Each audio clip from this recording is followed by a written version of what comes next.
When you think of Pokemon, oftentimes than not, we think of the most powerful, hyper-offensive, popular Pokemon because 1, they're extremely good, but also 2, offenses at times usually get more eyes on it because it's fun to watch.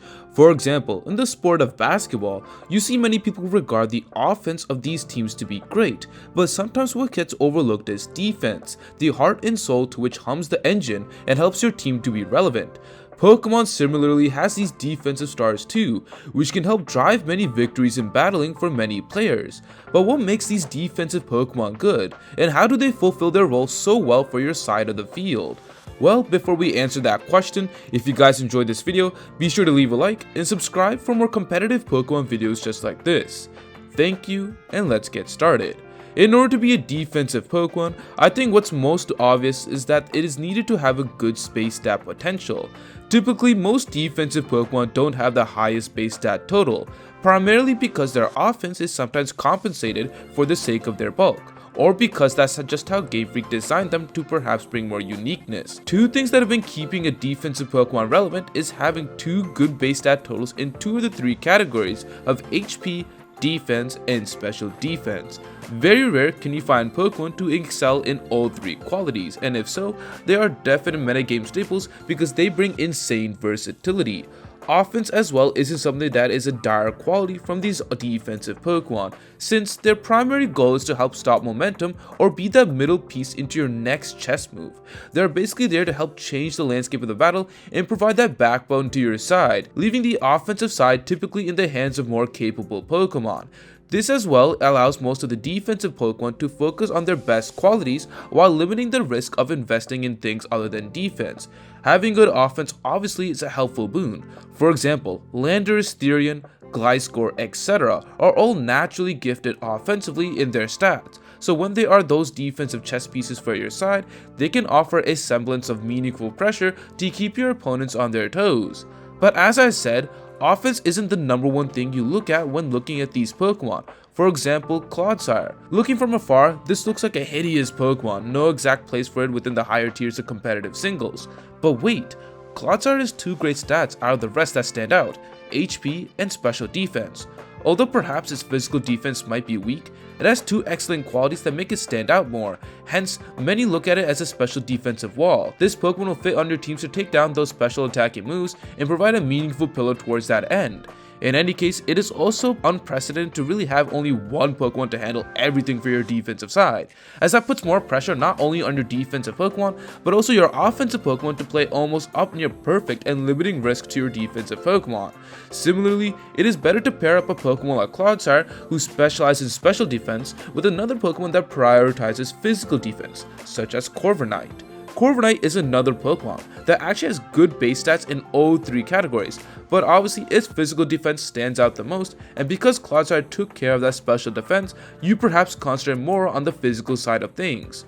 Now, okay, listen, base stats isn't everything, that's just one part, but probably something that equally if not more important is the typing of these defensive Pokemon. Going back to Clodsire, notice its typing is Poison and Ground. Those are 2 great types, as it has 6 great resists and a type immunity to electric. Out of those types, Rock isn't super common, Bug, Fairy, and Poison are usually special attackers, so it can help out in this category, and Fighting, well, it works around it. All of these resists and weaknesses help make Clodsire play to its strengths and feed into switching to those type of common Pokemon, as those Pokemon help stand it out and excel in its role as a special defensive tank. This doesn't mean though it shouldn't account for its weaknesses, for those weaknesses that it may have in ground, water, psychic, and ice are often then will be taken up by its defensive partner, hence creating synergy to which both Pokemon can cover up for each other's weaknesses. But what it is most first important is that the Pokemon you are looking at has good defensive type structure that allows you to further build around and create said synergy.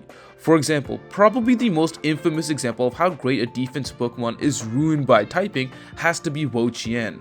Wo-Chien has the stats, but the typing of grass fast and dark for a defensive Pokemon that it offers too many common weaknesses where fitting it on your team and creating meaningful defensive synergy or just general synergy with your team will be asking too much for your team to try to keep handling with. Wo-Chien instead sometimes might be subjected to being Terra reliant to change its bad typing, and especially for a defensive Pokemon, relying on Terra to be effective can constrict not only your Terra options and your team, but also make it obvious for your opponent to see through your plans. So keeping that in mind, it's best to avoid bad typing as much as possible. Moving on, the next big important piece for a defensive Pokemon is obviously a good moveset. Typically, defensive Pokemon should have a recovery option, such as Recover, Roost, Rest, etc. Having recovery to prolong your lifespan throughout a battle is really important because, again, keeping these glue pivot pieces around for as long as possible only helps support your offensive Pokemon and your execution even further. Also, there are recovery moves that are better than others. For example, Moonlight can be weather dependent and Rest puts you to sleep, which doesn't bode well when compared to other moves such as Recover or Roost. Dondozo is a prime example of a Pokemon if they got access to moves like Slack Off would instantly benefit and help it free up turns of being asleep, as well as having to hold a chest of berry on some occasions. Dondozo is one of those rare cases, however, where Rest does work fine with it because his defensive stats are so gnarly physically that it can help keep this thing pretty stable while it's asleep. In any case, having one such move is great, but again, not all recovery moves are made equal, which is why it's important to keep in mind when evaluating these defensive Pokemon. Not all will have recovery, such as Tinglu, but it's okay to overlook this aspect as Tinglu mixed up with its great defensive stat distribution, and it can hold leftovers to somehow make up for it. Another good move that I've been seeing a lot defensive Pokemon have is somewhat of a chip move to keep your opponents on its toes if they stay too long against a certain Pokemon. Now, I'm using chip move as the provocative word here because I truthfully don't know a better word, but let me bring up some examples and you can see what I'm really talking about. Skeleturge, for example, has a couple of moves to keep its opponents on its toes. Torch Song is a signature move, for example, that keeps increasing its special attacking stat, which obviously the opponent doesn't want to go unnoticed or unanswered. Additionally, Skeleturge has moves such as Will-O-Wisp and Hex.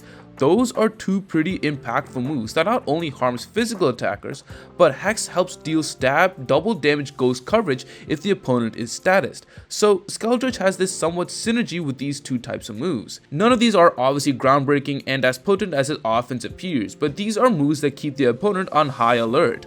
Another good example of this is we can look at Tinglu. Tinglu, other than setting up hazards, which by its own merit is a huge threat, Tinglu offers a nuisance because one, it has a naturally good attacking stat, so things like EQ can hurt, but its signature move of Ruination also helps take down opponents' health bar significantly to 50% of their HP, which is really good in providing substantial chip damage. Tinglu also has another interesting move of Whirlwind, a great utility move, not necessarily chip, that helps switch out opponents' Pokemon from the battlefield. This is really good in 1, helping your side stack more hazard chip damage towards your opponents, and 2, it gets rid of Pokemon who are currently setting up, poised to sweep your side. These two types of moves for a Pokemon that is defensively is crucial because too passive or just being too bulky of a style Pokemon with no other ways to pressurize your opponent other than preventing momentum from swelling can eventually create problems for your side because your opponents will take this as a chance to often reload and reset and then set up with various Pokemon to create a sweep and a victory for them. Toxapex unfortunately at times can be looked at as too passive in the OU tier, for example, since it lost its biggest chip move of Scald, and while it does have Toxic, Poison and Steel type Pokemon can work around that problem pretty easily. The last component that helped make defensive Pokemon really good is, you guessed it, abilities.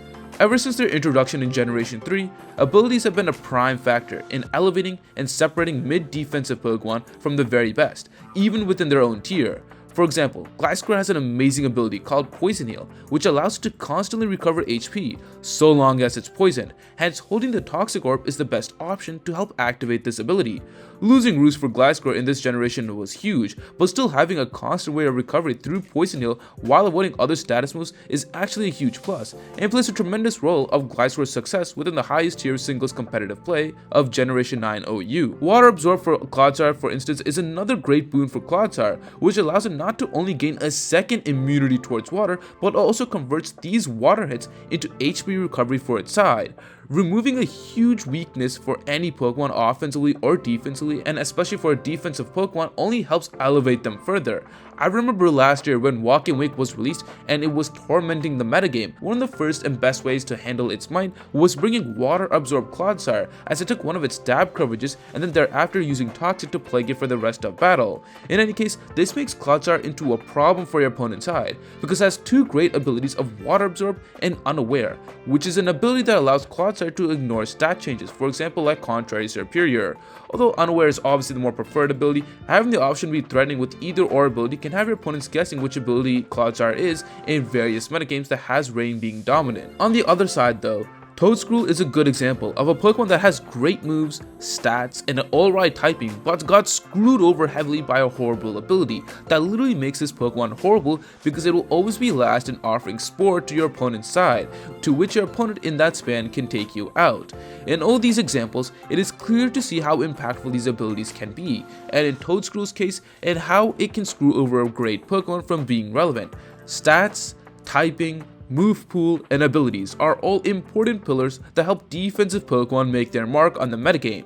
The only other factor to consider is obviously the metagame and what it depends on in every generation. The metagame fluctuates. A defensive Pokemon that was great a couple months ago might not be great now because of what the metagame demands and its top threats. Amoonguss is a great example of how the metagame doesn't really have a real need for it despite its great qualities, and something like Garganacl a couple months ago wasn't near the OU tier, but now its talents demand it to be back within the tier. But in order to reach that stage of fluctuation, these defensive Pokemon must meet these 4 pillars so that they establish themselves when the time is right in the higher tiers of play, or even within their own tiers of competitive play. Anyways, let me know in the comments below what you guys think and whether you guys want to see more videos in this series. Thank you to my members for their continued support. If you wish to support me even further, the links to my Patreon and YouTube membership are down below. Comment down below the tree emoji, join the Chompy Discord, and with that, thanks for watching as always.